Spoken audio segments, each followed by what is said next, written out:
What's up? Doc Mike. Public Health on Call. By Johns Hopkins Bloomberg School of Public Health. Today's topic for April 28, 2021. COVID-19 Research Update, Reinfection. Thank you, Johns Hopkins Bloomberg School of Public Health. Welcome to Season 3 of Public Health on Call, a podcast from the Johns Hopkins Bloomberg School of Public Health. I'm Josh Sharfstein, Vice Dean for Public Health Practice and Community Engagement and a former Secretary of Maryland's Health Department. Our goal is to bring scientific evidence and experience to the public health news of the day through informative interviews with scientists, community leaders, policy experts, public health officials, clinicians, and more. If you have ideas or questions for us to cover, please email us at publichealthquestion@jhu.edu. That's publichealthquestion@jhu.edu for future podcast episodes. Today, we hear again about new research from the team at the Novel Coronavirus Research Compendium, which is available online at ncrc.jhsph.edu. Our topic is reinfection with the novel coronavirus.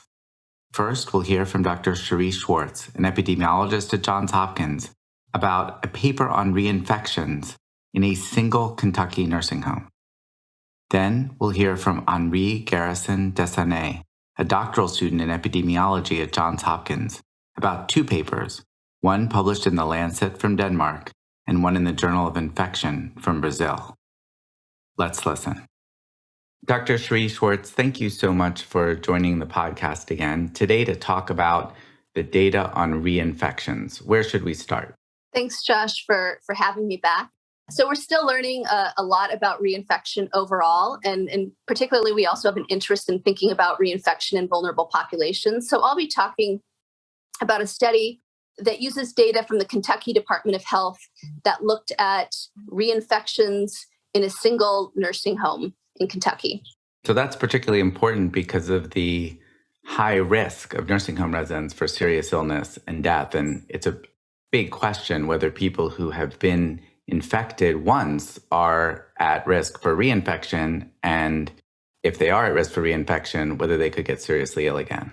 Exactly. And this is critical because we know that the elderly are vulnerable to more severe outcomes. And we also know that individuals who live in congregate living spaces are more likely to be exposed to infections. So together, that makes this an important question. So what did the Kentucky Department of Public Health do to evaluate it? So basically, what they were working with within this facility were two COVID-19 outbreaks. So the first one was in mid-July, lasting through mid-August, in which they had 20 of their 115 residents with coronavirus infection. So about 17% were infected. That first time around, 8 of those individuals were hospitalized, of which 5 died.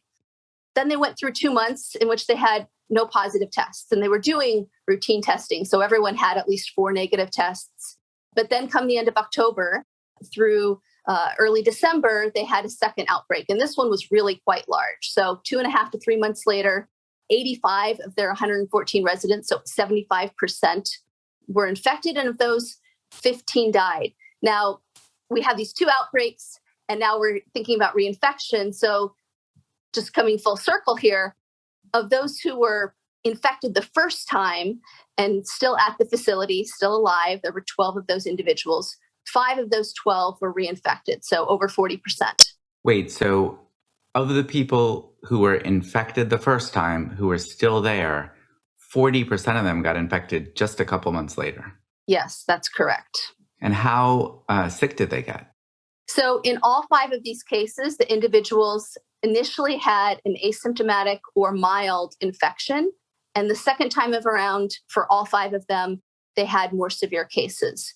Now, they weren't all, hospitalized, but in each case, it was more severe. And in fact, one of those 5 individuals, unfortunately, did die. Wow, that's terrible to hear. And it's such a high rate of a severe second infection. So mild infection the first time, severe infection the second time. What about people who might have had a severe infection the first time? Yeah, well, it's a little bit difficult to say because they didn't exactly do that analysis. But what I can say is that of those 8 that were hospitalized the first time, 5 of those individuals unfortunately died. So there were only 3 that had extremely severe infections the first time that were still alive. and none of them became sick again. I will note that in these cases of reinfection, just to clarify, they weren't necessarily all extremely severe, right? But they were more severe than the first time, including the one death. Got it. And so did this study look into any of the details for how these reinfections happen? Were they different strains? Were they for people who didn't have antibody responses the first time? Any more information about why people would get sick again, even sicker, just a few months later? Yeah, that's a good question. And it's one of the limitations of the study is they didn't have any samples stored, so they couldn't compare sequences. They couldn't look at the antibody response from the first infection. So we really don't know, did these individuals have an antibody response and then it waned?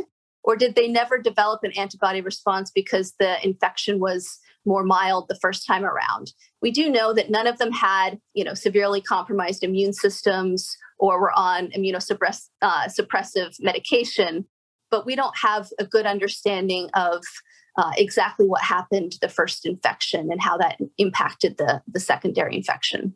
Certainly seems to support the recommendation for people who may have been infected before to be vaccinated. Absolutely. These data really highlight the importance of vaccination, particularly in settings like this, and really just remind us of the importance of diligence. And we still don't know what's going to happen as new strains begin to, continue to take over and circulate in the country. And this, was really done before these new strains were circulating. So things could certainly get worse and really speak to the importance of vaccination. Great. Thanks so much for joining. Thank you. Henri Garrison-Desanet, thank you very much for joining the podcast to talk about some data on reinfection. We're going to talk about two papers. Where do you want to start? Thanks so much. I'm excited to be here today. I think I'm going to start with the paper out of Denmark. This study was really interesting. It's observational, looking at basically everyone who was tested in the country during their first surge from March to June in 2020, and their second surge from September to December 2020. So they've got over 500,000 people in this study, following them over time to look at reinfection. Wow, so they must have quite a national health system to capture all this data. Yes, they were able to link into a number of different testing sites, and they noted that offering, free testing for everyone really made it possible to have this type of follow-up. Okay, I want to hear what happened. What did they find? So of those over 500,000 people kind of in the study, in the first surge, they had 2% who were testing positive initially. And then of that, 2%, 0.7% went on to test positive in the second surge.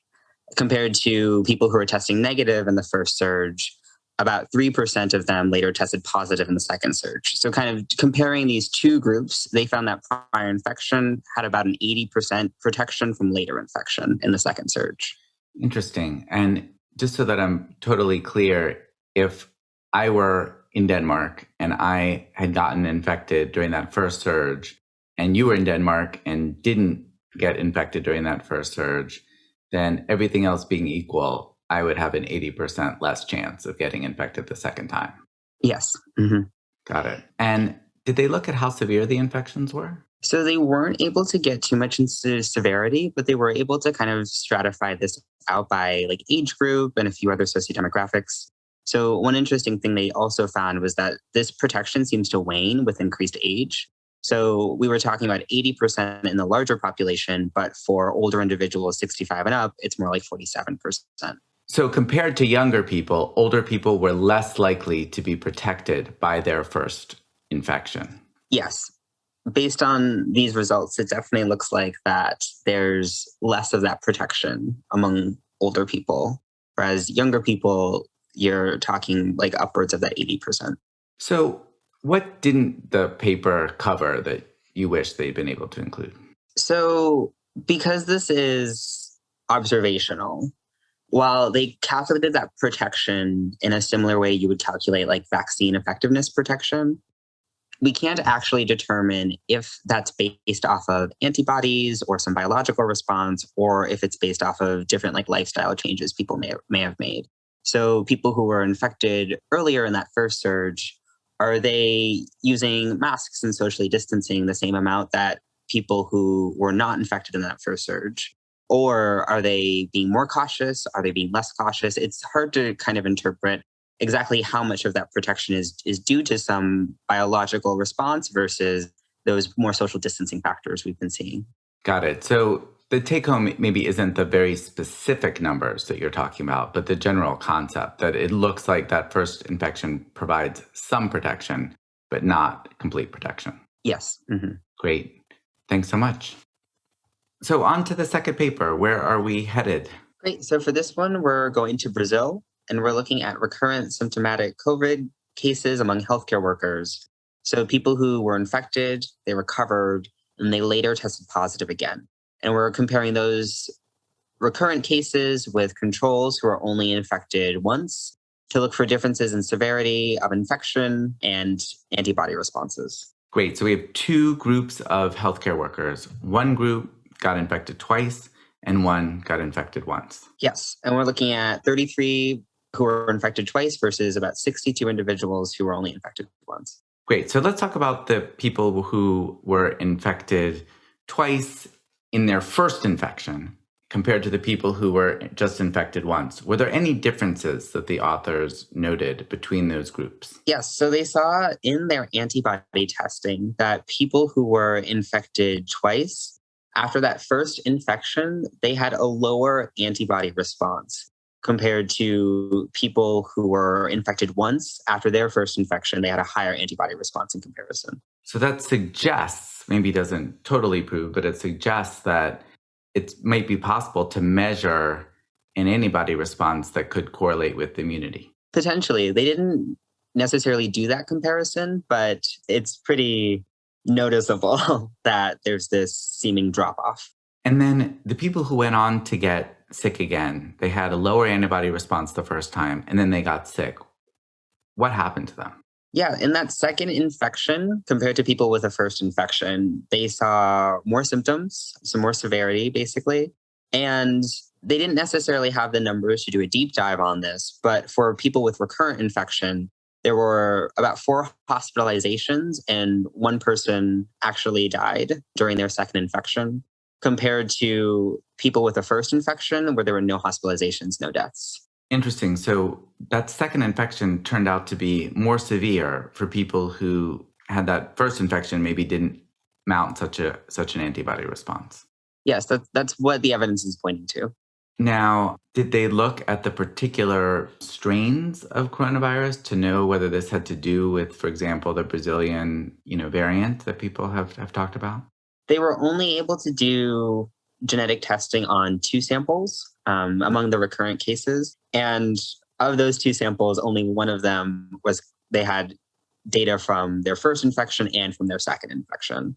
So in that, one sample, obviously we're dealing with the smallest number you could have to do this analysis, so many caveats here. But there is evidence that it is different comparing the strains. And some of those spike mutations that you may have heard about, there is evidence of those as well present. So they didn't necessarily test for, very specific variants, but kind of looking at the genetic lineage of these, it seems like this is reinfection from different strains. Got it. So they found a different strain. So this may suggest that people who have milder infections or less immunogenic infections that first time might be vulnerable to more severe infections, particularly from variant strains. Mm-hmm. It's particularly concerning if this holds true in the larger population with all the different variants, of course, that are coming up in the US and many other countries as well. Sounds like another good case for vaccination. What do you think? Oh, definitely. One prior infection is simply not going to give you the same protective levels as if you actually got vaccinated. And of course, there are discussions around different variants, but evidence to date at least suggests that a vaccine truly is your best shot to protect against those as well. Great. Well, thank you so much for joining me. This has been fascinating. Not at all. Thanks for having me. Public Health on Call is produced by Josh Sharfstein, Lindsay Smith-Rogers, and Stephanie Desmond. Audio production by Spencer Greer, Niall Owen McCusker, C.N. Oates, and Matthew Martin, with support from Chip Hickey. Distribution by Nick Moran. Production support from Catherine Ricardo and Neiman Outland. Social media support from Brenda Haggader, Grace Holes Fernandez, and Caroline Wong. Thank you for listening.